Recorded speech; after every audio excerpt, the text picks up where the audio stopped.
Hello my friends, welcome to my channel. If you're here for the first time, welcome. My name is Martina, and for my regular viewers, welcome back. So today, have you heard there's a young lady who they're calling her now Gorilla Glue Woman. The reason why they call her that is because she put some Gorilla Glue into her hair. You may have heard about it, I don't know, but if you haven't, I'll share the story with you, and then you could probably do your research because it's all over the internet right now. Her video has gone viral. The story is she had, apparently she normally would put like the hair glue in her hair.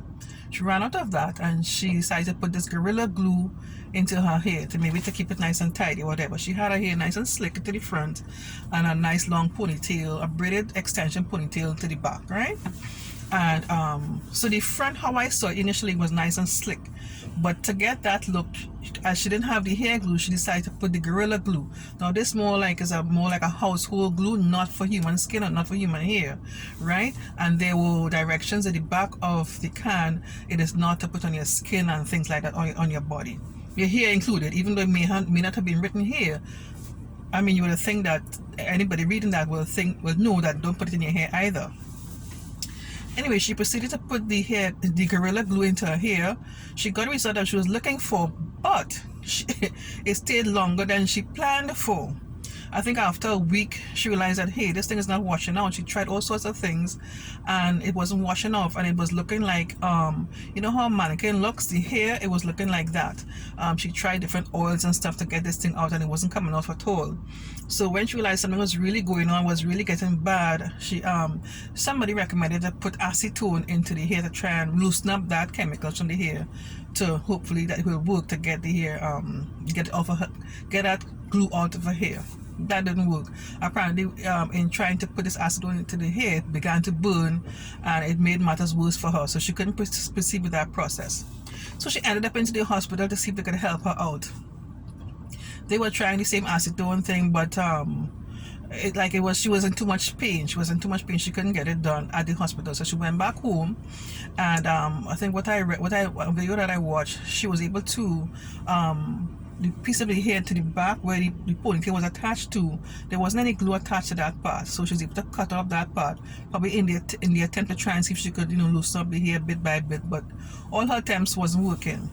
So what I learned now is that she was contacted by a doctor. Well, by this time now, she before she cut off the extra hair at the back, she went on I think it was Instagram, uploaded a video about what happened to her and stuff, sharing her experiences in the attempt that anybody who knows how to help her out would share their experience or share some tips for her.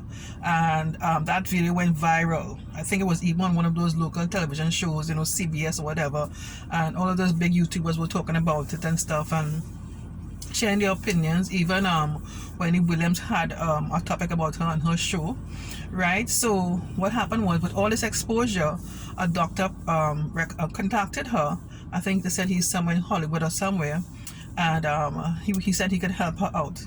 In the meantime, she was able to open up one of those GoFundMe accounts, which was able to collect some money to help her, whatever procedure she may have to do to pay for whatever expenses. So she was able to go to the doctor, to this guy, and I read this morning, I watched a video this morning that he was very successful in getting this glue out of her hair. He made a mixture of the acetone, aloe vera, and olive oil, and some other product, whatever he may have used. And he went through, I think it took about 4 hours to get this thing out of her hair, and he was very successful. She's very, very happy, and so it's a crazy story. I mean, we would think that why would she put this thing in her hair, but people make mistakes. She made a mistake, a big mistake, but I'm glad to know that she got this thing out of her hair. She was able to accumulate some money because she had to pay for this thing, and she was able to get the money to pay for this doctor, and he was able to help her get this thing out of her hair. I'm happy that she got that. But she's very popular now. Lots of people saying that she did this thing to get fame, instant fame, but people do a lot of pranks, but this is a real personal prank. It's a dangerous prank to get that kind of fame. What do you think? But I think that she made a mistake. She learned from it. And a mistake. We can't make any type of mistake. She made a mistake, but I'm happy to know that somebody approached her and he was able to help her as a doctor, I guess she specialized in that field and use people to help her get this thing out of her hair. I'm happy to know that. I thought I would share this with you today. If you heard about it and you know the story, check it out and see, you know, anybody who's thinking about doing that, just tell them to be alert. Don't put this thing in your hair, please, and don't put this thing in your hair. All right, thanks so much for watching. Take care. Bye bye.